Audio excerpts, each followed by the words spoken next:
বন্ধুরা, ছাদ বাগানে গেছিলাম। ছাদ বাগানে গিয়ে দেখি সমস্ত গাছ উলটপালট হয়ে রয়েছে। ক্যামেরা করতে পারলাম না, কারণ প্রচণ্ড জোরে বৃষ্টি পড়ছে। আমি ওই জন্য কিছু জিনিস তুলে হারভেস্ট করে নিয়ে চলে এসেছি। সেই হারভেস্টিংটা আমাদের ঘরে নিয়ে তুলে চলে এসেছি। এবার দেখাচ্ছি। এই যে এই লাউটা, এরকম কী অবস্থা হয়েছে, পোকা ধরে নিচ্ছে। আপনাদের আমি আগেও বলেছি যে সমস্ত সবজিতে পোকা ধরে নিচ্ছে। এই যে দেখুন, লাউ পোকা ধরে নিচ্ছে বলে এই ছোট্ট অবস্থায় লাউটাকে হারভেস্ট করে ফেললাম। কিছু করার নেই।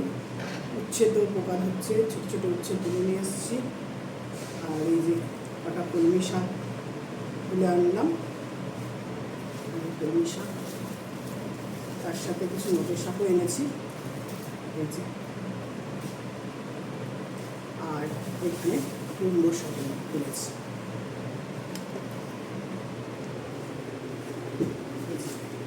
কুমড়ো শাকগুলো তুলে এনেছি। এবার আমি কেটে এগুলোকে সংরক্ষণ করে রেখে দেবো ফ্রিজে। তারপর যখন যেটা মনে হবে একটা একটা করে রান্না করব। এবার এগুলোকে কেটে রেখে দিই।